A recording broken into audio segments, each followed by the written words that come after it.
Welcome again to another episode on Talking Hands, Listening Eyes on Postpartum Depression. Today we are talking about loss and grief. The last time we were here, we talked about loss and grief of deaf parents, and we went through what they go through. Sometimes they go through because they don't know, sometimes because they are not informed, sometimes it's because we ignore or we see like they can learn from the atmosphere. And today we are joined by our own, a counselor. She's Mrs. Jarabi, and she'll tell us more about herself, and she'll walk us through what we should tell a person who is grieving, and what we should tell them and what we shouldn't tell them, and what's the best way to handle a person who has gone through loss. And we said last time that loss can be, you can take long to heal through loss, or you can take a short time depending on an individual. So we never really time on how long you should take when you are grieving. And Mrs. Jarabi, you're most welcome, and thank you for honoring us and to be in this forum. You can introduce yourself. Thank you, Judy. Yes.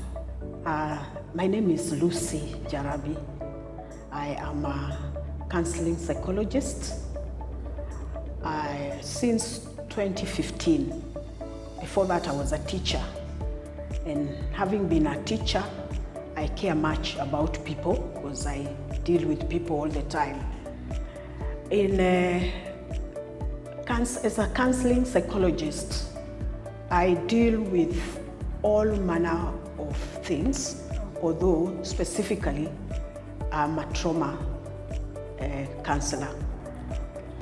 So I mostly deal with people who have gone or are going through suicidal thoughts, people, those who want to die through suicide or by suicide.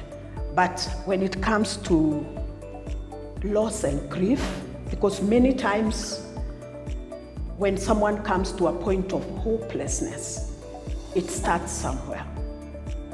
And so when it comes to loss and grief, it is something that we experience or people experience every day. Remember, loss and grief does not only have to be a bereavement. Yes. You may not be mourning a death of a loved one. You could be mourning because you have lost a job, or you have lost something friendship, you value. Relationship. Sometimes even people mourn having lost pets. Yes. Yes. Or a phone, those things. But for now, we are going to focus mainly on especially those people who are mourning the loss of a child, which can be very complicated. Thank you very much. Yes. You've just reminded me, sometimes back, I lost a phone. That was in 2019. I lost a phone it was stolen. And I felt like I had lost. It took me long to, as much as I had bought another one. So as you say, loss can be, it depends with an individual. We may, us who have not lost something, we may feel like, it's so little, it's something very petty to mourn about, but to somebody else, it may be a lifetime thing. So even as we handle people who have lost stuff, because we may say, you've lost a phone, you can just buy another one, but you don't know the value of that phone. Exactly.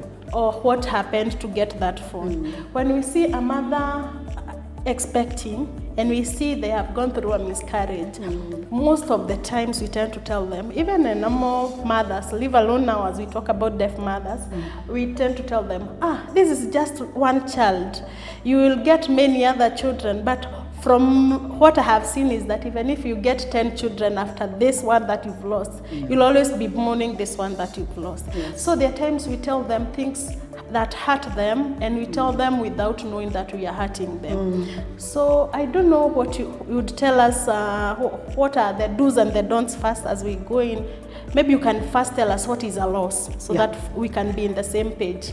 You see, when we talk about a loss, you're talking about having lost anything. It can be anything, like I've mentioned. It can be a job, it can be friendship, it can be a pet even.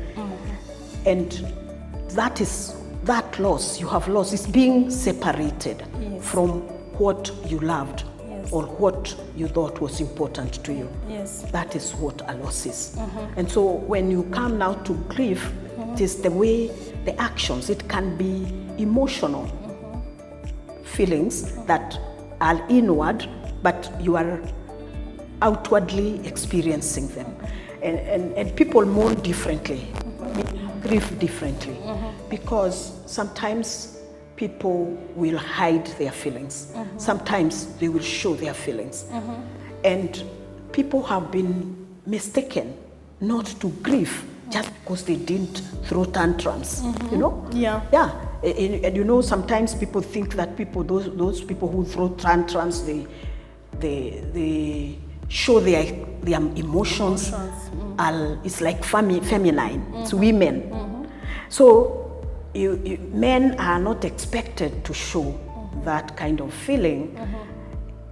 So you find that the women, if they don't show their feelings, they are seen to be different. They are seen like they are not normal.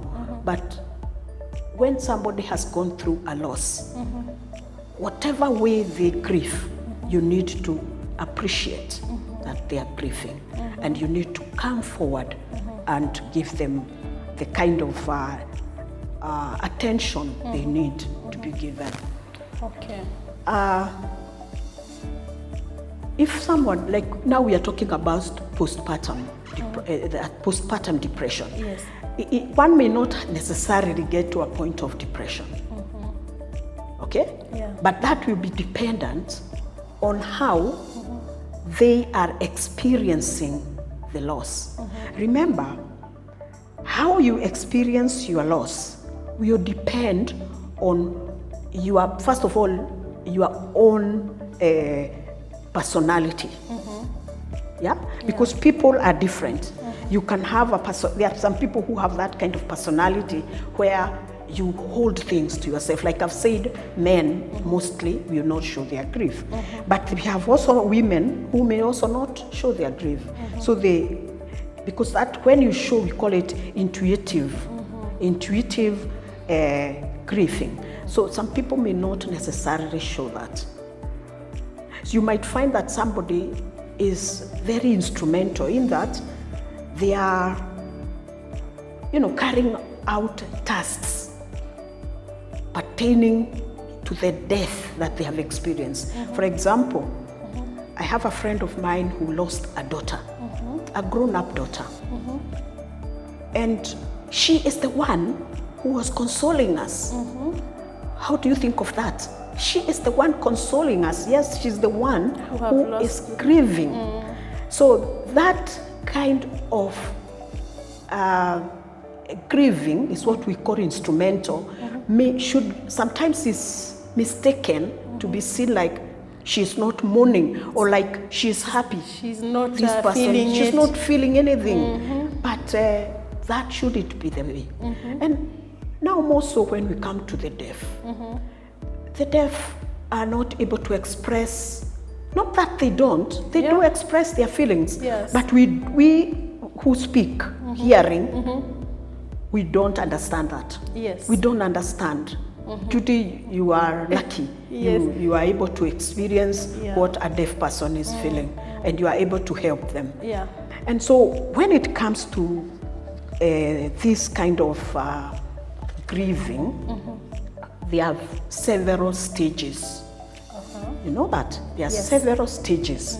And one of the first stage, and remember that these stages don't have to follow the way one person experiences is the same the other person will experience. But we have stages. Yes. There is that stage of denial. Yes. What do you say? What do you say by that? What do you understand by denial? When you deny something? Somebody has lost a baby. Somebody has lost a loved one, but they don't believe it. They don't.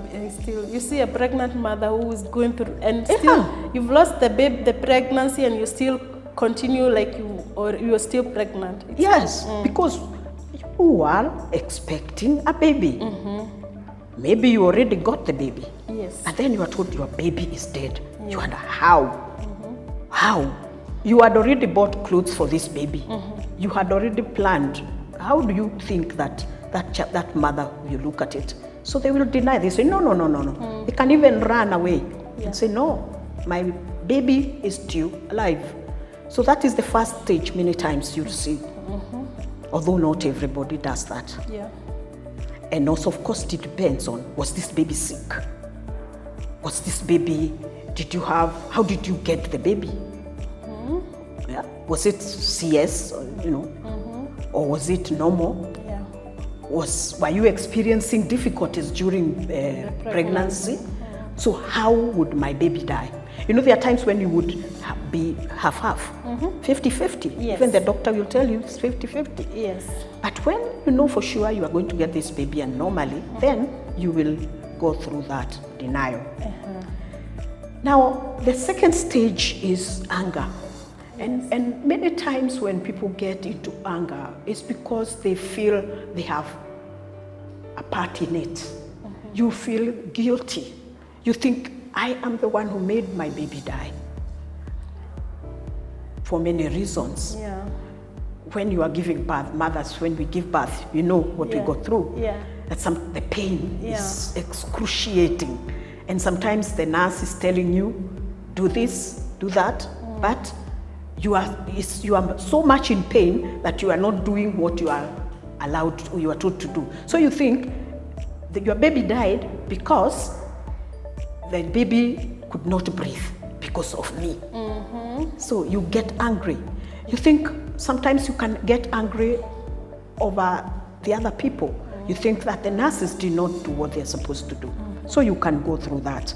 And that rage of anger, it comes as a loss because it's because of the loss you have experienced. You can also, after that, you can maybe go through bargaining. And when you bargain, you are thinking, okay, God, I have lost my baby. How can I live on without my baby? And many times when you are bargaining, you are thinking, I should be the one to have died, not my baby. I have a life. I have had a long life. My baby was just beginning. It should have been my baby. It shouldn't have been my baby.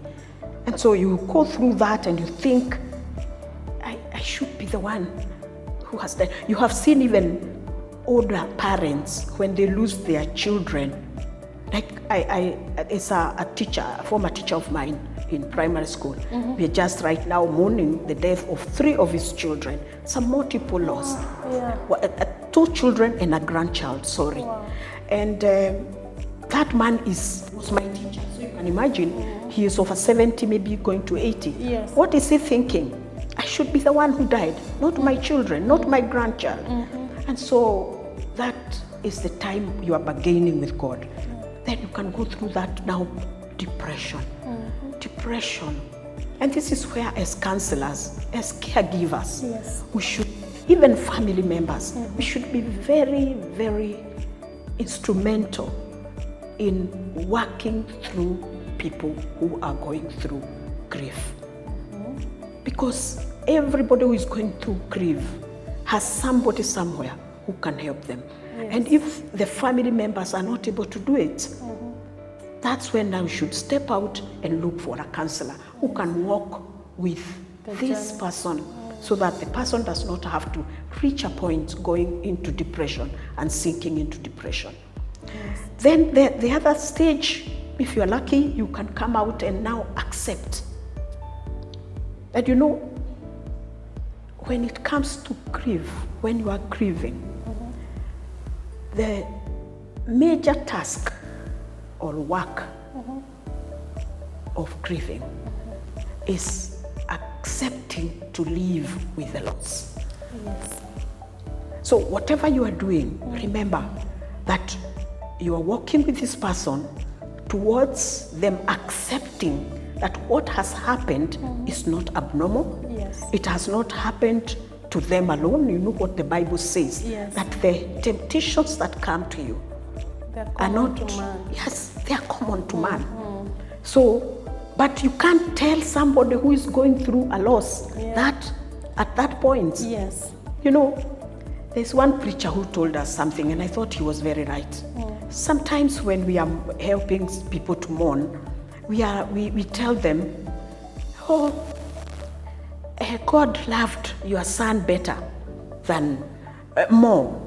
You loved them, but God loved them. Are you saying God is taking what you love away from you? No, that is not a way of talking to someone who has lost. You can't tell them that death is getting healed completely. You know, people say that all the time. Isn't all it? The time. It is wrong to tell someone who is mourning that we were praying for your child to get well, but they have gotten well completely. That is the ultimate healing. Healing, yes. By dying, not when somebody is mourning. That's wrong. We should be there for them. If you don't know what to say, keep quiet. Yes. Keep quiet. Give them your presence. Be there for them when they need someone to talk to. And if anything, encourage them to talk about that experience of loss. Yes. If somebody had the past, if a child probably was sick for some time, probably there was a time when you noticed the baby maybe stopped breathing or had a cough or something that would lead to that death. Let this person take you through that journey. Yes. When you went for admission, and when you told me that sometimes deaf people are pushed aside and you take their child and you think you are helping them by taking their child to the hospital yourself, yet this person is not crippled, they are able to walk, I think that would be a wrong thing, because the child is mine. If you are a deaf or you are hearing or whatever incapacitation you are going through, this baby is mine.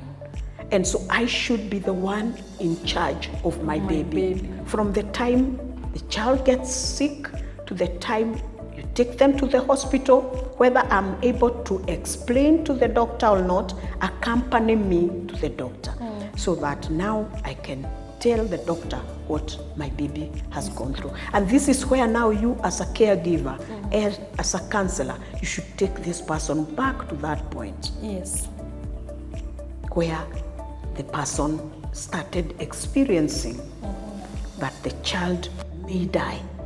Then you take them through that valley and bring them to the point where the child has died, so that they can experience that journey and accept the situation and let them be the one to say. You know, we say that God gives and God takes away. Hey, don't say that. Let the person who has lost be the one to say that. Say it. Not you, as the caregiver or as the counselor. I've seen most of the times that when we go to console someone who has lost, there are many things, as you've touched in your in this part, that we tell them many things that to them they don't matter. They are not important. Sometimes we hurt them without knowing. I don't know what is the best thing to do when you find a person who has gone lost. You know, I have a friend who has lost a baby and I am expected to be there. In this time that I am with her, what should I tell her? Or I have just gone and found that she has just lost the baby. What should I tell them? When you go to console with someone who is going through grief or grief, it is not you to tell them. You should do it for them. It is not you to tell them anything. It is them to tell you what they are experiencing. Because what do you know? I have no idea. What do you know? Because what we do, like Judy, you have told me you have experienced losses. So you have lost your dad, you have lost a child, you have lost a friend, you have lost all that. You know, these things will come to your mind when you come to, probably it's me who is grieving, and probably I have just lost someone. And so these things are going through your mind, and you think, okay, I can console Lucy by telling her, I also lost my father. Please, please, do not tell me your experiences. Yes. Because whether you have gone through a loss of the same nature I've gone through, my experiences are never the same. Remember what I told you, that when people are grieving, they grieve differently because of their different personalities, because of their relationship with the person who has died. As you have said, sometimes you go to a deaf person or even a hearing person, and this person has had multiple losses before. And you told me that, and this is true, that when you lose someone, whoever you had lost before, that experience comes to the fore. Especially if you did not complete the mourning period properly. You didn't get a closure to it. Yeah, it will come back to you. And even if you did, it will still come back to you. Yeah. And so, what you have asked me, the answer is one: listen, be there, give this person your presence. I've seen someone, touching the back of someone and, like kupapasa kidogo kidogo. Well, don't be dramatic about that. Yes. But let this person feel your presence. Do not talk to them about your experiences. That is out completely. If they bring it out, they tell you, oh, Judy, you lost a child. How did you feel? Then you can talk about it. Okay. But don't tell them as if you are telling them your loss is not even as bad as mine. Because that's how they take it. People, it's true. Yeah. That is how people look at it. They say, it's true. Are you telling me that my loss is nothing? As Mrs. Jarabi was explaining to us what we shouldn't tell a person who is going through mourning, who is grieving. Sometimes we do it unknowingly, and today we are here to learn. And we are not only learning for the deaf mothers, we are also learning even for the hearing mothers. That's what I get her telling us. But as the deaf people go through grief, theirs may be different because of communication barriers. Maybe you expect them to show their emotions in a different way and they don't show it. And or sometimes I've realized lately I'm getting a challenge on how to comfort them, especially if the person doesn't look at me. And this COVID time where you are not very comfortable hugging a person or just being there. So sometimes it's a bit difficult. But as you said, the power of presence is very important. And not only for the deaf people, even for the hearing people. That sometimes you don't have to say anything if you don't know what to say. You can just be there and be quiet and just be with this person. Ms. Jarabi, maybe you can tell us more about this. Yeah. I'll still go back to how the person, because the key person is the one who is experiencing the grief. Yeah. That is the key person. But remember that we're talking about a mother here, she may not be the only one who is affected. She has her own mother. Yes. She may have other children. Yes. And of course there may be even siblings or even the spouse. Remember that all of them are grieving. Yes. This mother who has lost a child, we may pay so much attention to her and forget the siblings of the deceased. And many times, and you will bear me witness, we forget children when they have lost their siblings. And note that when a child has lost a sibling, they also lose their mothers. How? If today I have lost a child, I will be grieving. Yes. So what happens to my living children? You neglect them. I neglect them. Yeah. Remember, these children are minors, probably. Yes. Like your little girl. Yes. You told me she went to school for grade 1 recently. Yeah. She has feelings. Yes. So if you are mourning and you neglect her, yet now she needs you as a mother, and also to console her because she has lost a sibling. Yes. It is important to be careful that we don't forget that. Okay. What about your mother? Remember, your mother she's looking at you who has lost a child, and she's also looking at having lost a grandchild. Like I've just told you about my former teacher who lost a grandchild. This grandchild was coming from America to visit the grandfather, and the 2 sons went to meet her at the airport. The mother is still in America, expecting she has heard, my daughter has landed. Yes. It's on their way to my grandfather's place, and then there's that road crash and they die. Yes. What do you think that father, that grandfather is feeling? He is mourning not just the grandchild who has died, but also feeling very deeply for her daughter who has lost a child. Again, yeah. So there are all those complications in that. But what I know is that when you go to that family, if you are the one who is going to give them counsel or be with them, maybe care for them at that time, it's very key, first and foremost, to see that you are giving them the needs they have, the immediate needs, of course, because life goes on. They will get hungry, they will want to sleep, they want some clean environment, so help them to do that. Yeah. But more so, listen to them. Yes. Be there to hear what are they saying.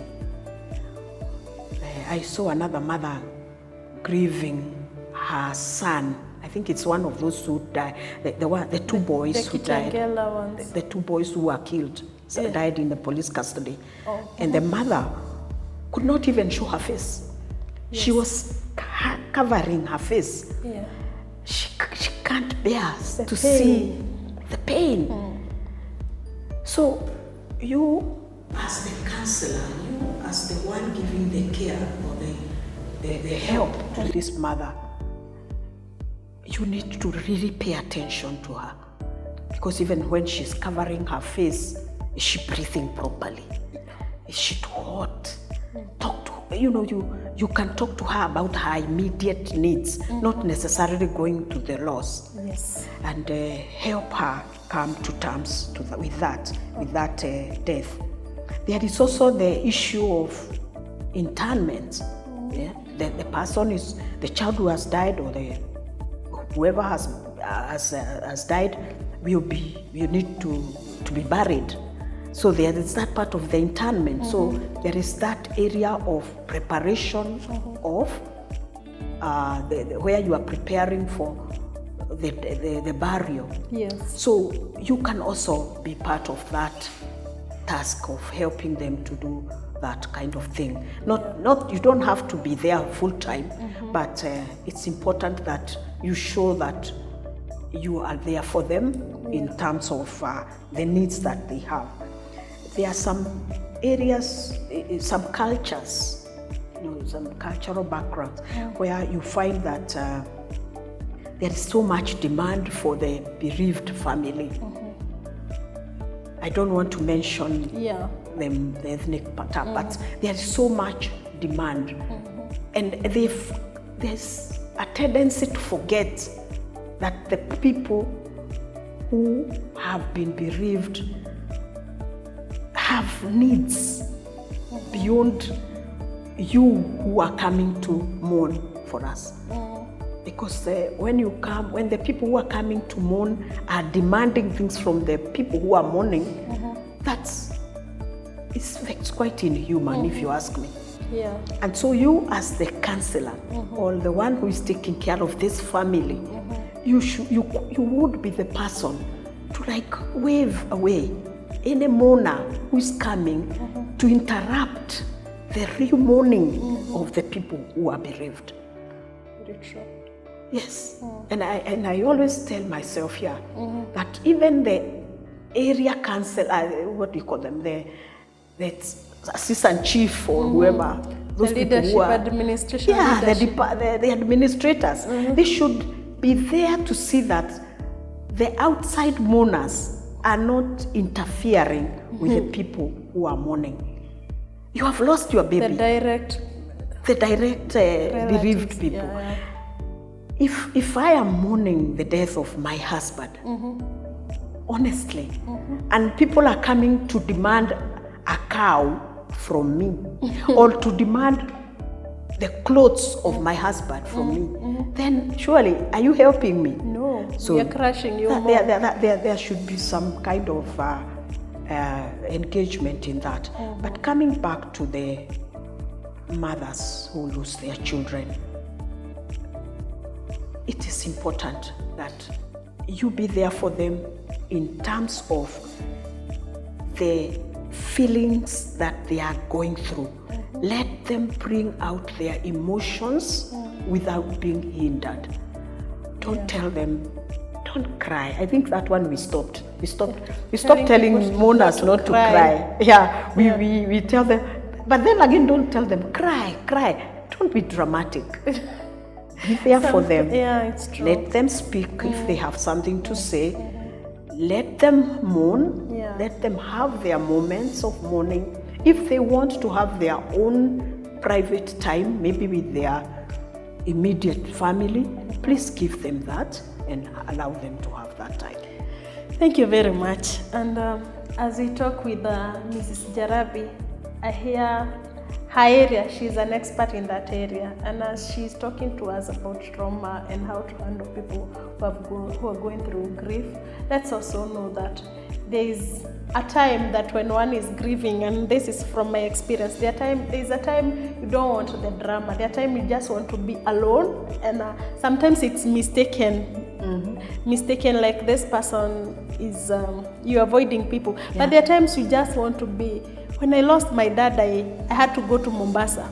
Immediately after we buried him, I took my baby and went to Mombasa and my house help. The reason I was going with the house help was I need somebody to take care of my baby. But initially when I was going because I needed a break and I wanted to be alone. And that's the time everybody is on their phone looking for you, like you are running away from people. Yet, there are times as a person who is grieving, you need to have your own moment. Yeah. And I see this now as I handle the deaf people, that there are times we may mistake them wanting that moment like it's a time of its weakness. Maybe as we are winding up, you may tell us, is this a weakness? Is this a weakness? Or and as running away. Like running away. And as you can handle this also with another question, as you talked about the stages. Is it possible for one to go through the cycle again and again and again? Like you've dealt with denial, you've gotten up to acceptance, then you find yourself going back to the denial. It depends on how you process. And I was trying to remember the word to use, but let me just explain what I mean. When you have lost someone or you have lost something, coping mechanisms. What are your coping mechanisms? You see, some people, and I'm sorry to say that, we resort into eating. You're looking for comfort in eating. I'm one of them. When I'm very depressed, I can end up eating. I look for comfort in food. Sorry. It's okay. Sometimes there are those people who resort into or drinking. Let me say drinking. Yes. I would want to say that they will not start drinking at that point, but maybe they start drinking more than they used to drink before. That coping mechanism is negative. It's not going to help you. And therefore, if you continue with that mechanism and time moves on, because time won't wait for you, and you go on with your life. Maybe you are on compassionate leave, for example. Your compassionate leave could be 15 days. They will end, but they end you are always in the kitchen eating, you are drinking, swallowing your bitterness, swallowing your anger, swallowing your grief. Have you grieved? No. So life will go on, and then these things will keep eating back to you. So, and this is where now I say, when people have been bereaved at any one point and they are in your circles, please be there to give them the advice that they should have a counselor to work with them. In case the whole family, like now the family I keep referring to, you can imagine that having two sons and a grandchild. It's tough. Is there anybody left there who is not grieving? Can you say that? Some people say, oh, you are strong, be strong. How do you get strong? How do you become strong when you have lost two sons and a grandchild? How do you become strong? And therefore the whole family is devastated. And that is you, whoever you are, coming to see from the outside, that you are looking at this from outside the box. You will see that these people need a counselor. Yes. Let's not always think about a paying counselor. Let's not think about money at that point. Yes. Let's think about the help this person will give.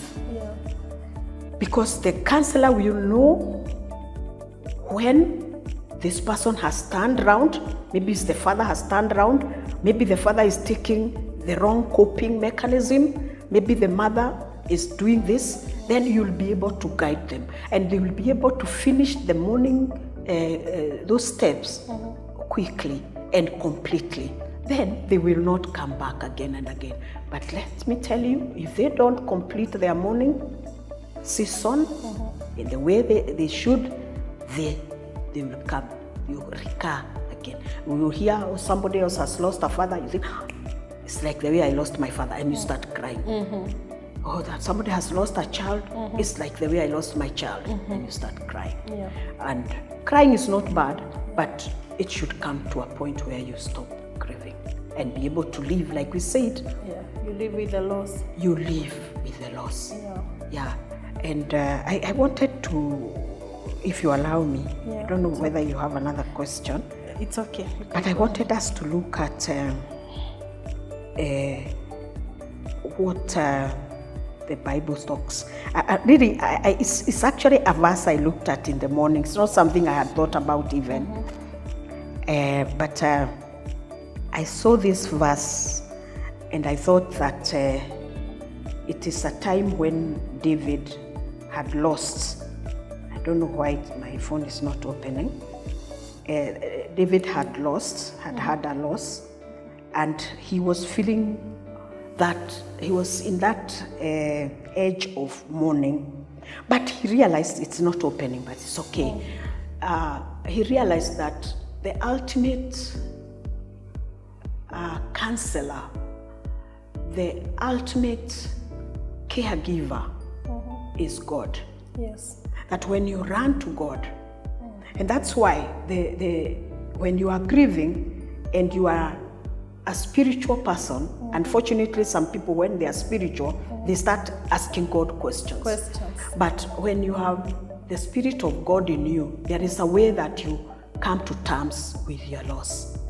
And you say to yourself, without somebody else telling you, that this is God's doing. This is God's time for my person to go. And you rest at that. But apparently, it's not everybody who has the Bible at hand or the Holy Spirit in them. So if you are a caregiver, you are a counselor, probably you know the Bible, you can give them that comfort from what we get from the Bible.